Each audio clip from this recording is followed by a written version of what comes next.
Get ready for the dictation. Start.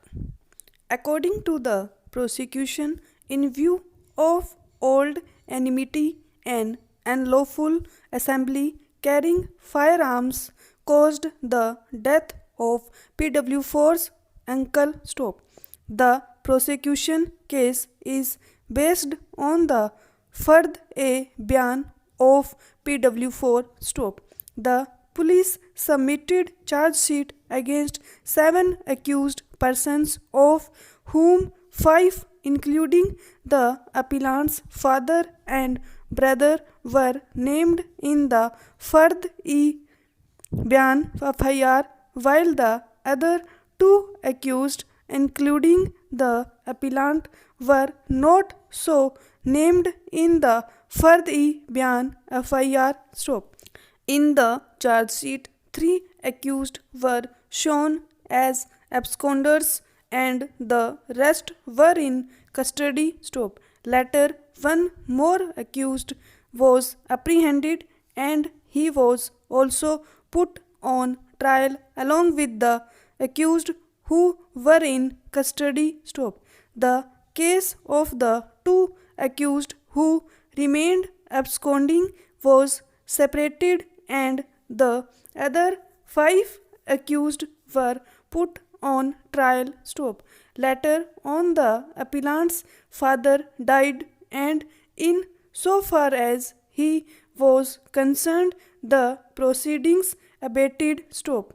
The trial continued in respect of the 4 accused, including the appellant. Stop. The trial court finally convicted all the 4 accused under section 302 IPC and section 27 of the Arms Act and sentenced them to rigorous imprisonment for life under section 302 IPC and rigorous imprisonment for 1 year under section 27 of the Arms Act. Stop.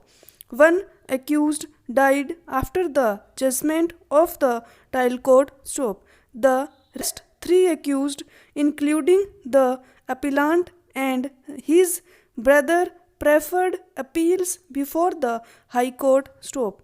The appeals were dismissed. Stop. Against the judgment of the High Court, the appellant and his brother jointly filed SLP before this court. Stop.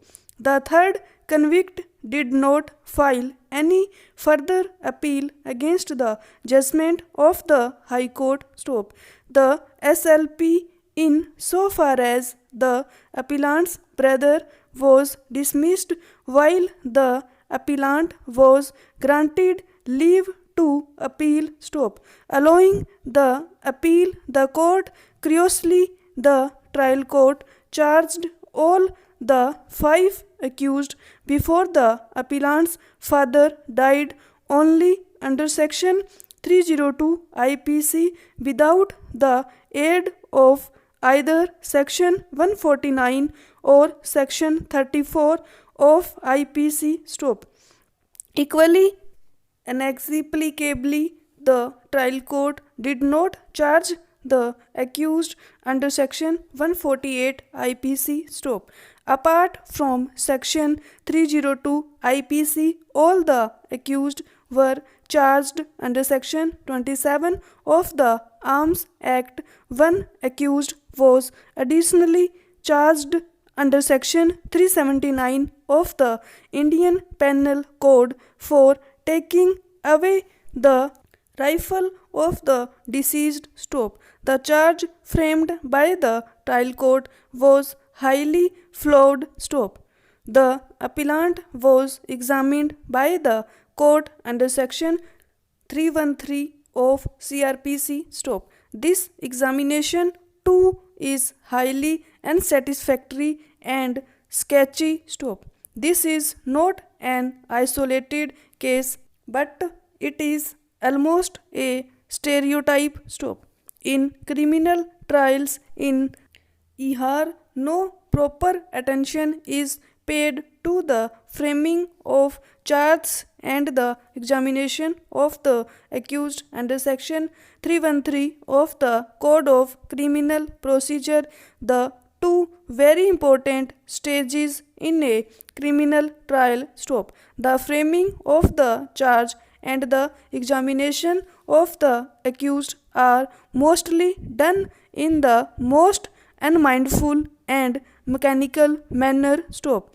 The Patna High Court should take note of the neglectful way in which some of the courts in the state appears to be conducting trials of serious offences and take appropriate corrective steps. Stop.